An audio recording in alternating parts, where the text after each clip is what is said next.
Hello.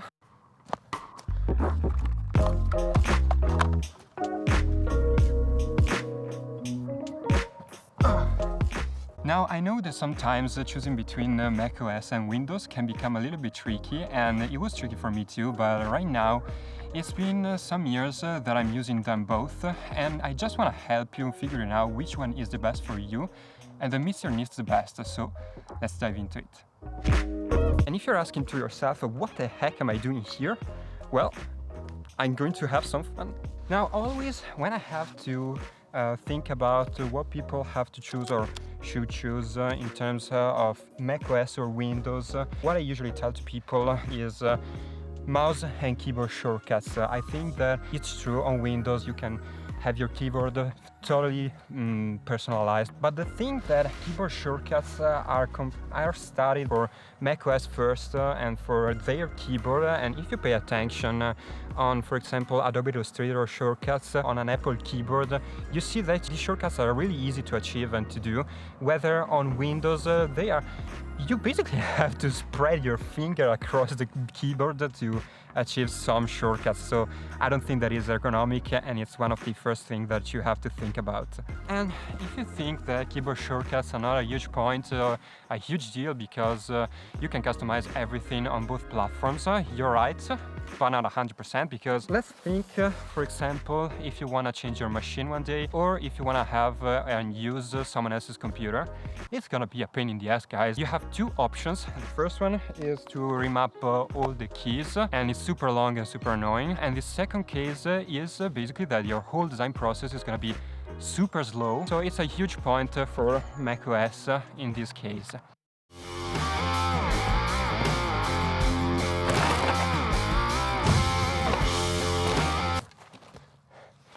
Now it's time to eat. I'm sorry for my conditions, but sport, it is what it is.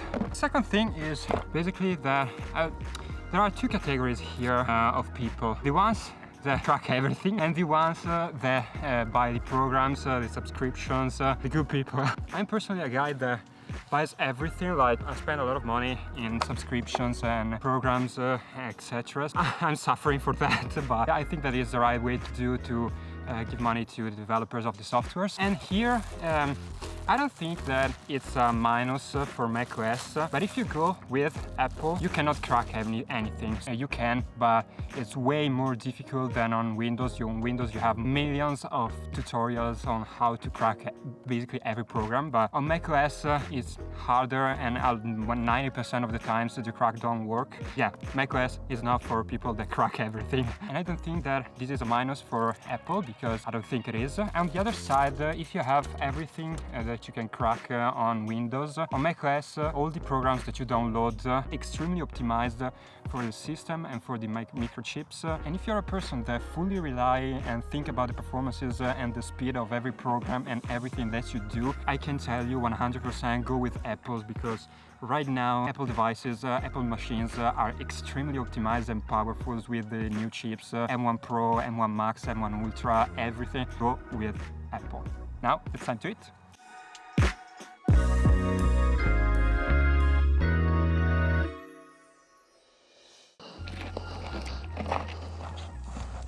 I have to go back home because it's too late, but I'll see you there.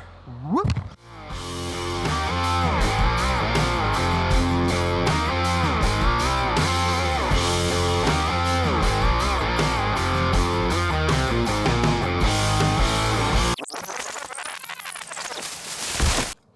Back in our usual spot, and we talked about keyboard shortcuts, operative systems, so now it's time for displays and monitors.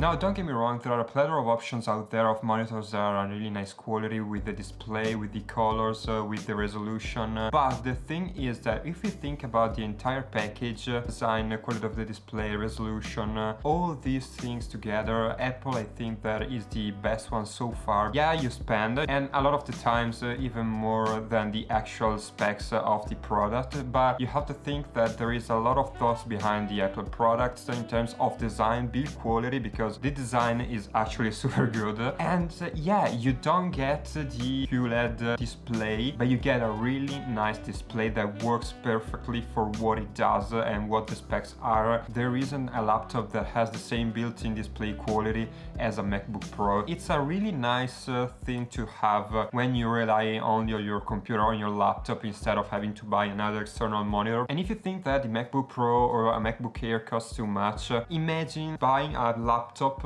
and having to buy an external monitor because the built-in display of the laptop isn't any good or is not that good. So buying an external professional monitor, you spend the same money if not more. Having a built-in liquid retina display is a really nice feature, and it's an awesome display. And it's quite difficult to explain the difference between the two worlds, because of course it's like explaining to someone that doesn't know anything about technology what's the difference in a video between a QLED or an OLED display and an IPS. It's really difficult. But listen to me guys, you can fully rely and trust every single display that Apple made, even the ones that are built in the iMacs from 2015. You can fully rely on these machines and on these displays. And if you buy an iMac, you also have a 5K display, and if you look for the prices on 5K displays on the internet, they're pretty expensive. And last but not least, Apple integrations between devices and the entire network that Apple created and fine-tuned in the years. Freaking awesome, and I couldn't mention it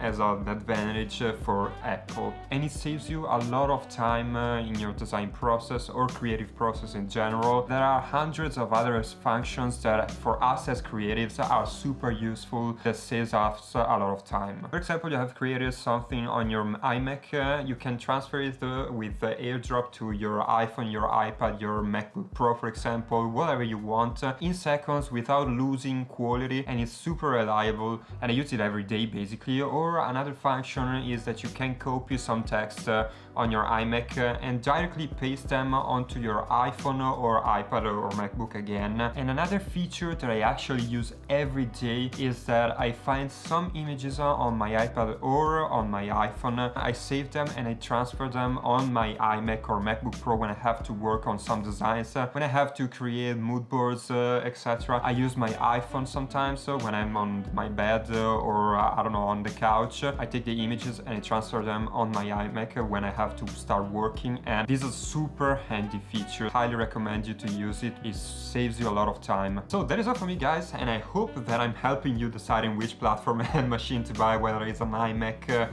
or a Windows machine. Let me know what are your thoughts on this topic, because I know that the community is divided in two parts. But just a reminder guys, I'm not telling you that macOS and Apple is the best, is the absolute best for everyone. Everyone is different, everyone has a different workflow. For me, from my personal experience, I think that Apple for work is the best platform, but for you, maybe it is the worst. It's completely okay, but this is my personal opinion. If you found this video helpful, smash the like button, subscribe to the channel, and I hopefully see your smiling face again in the next video.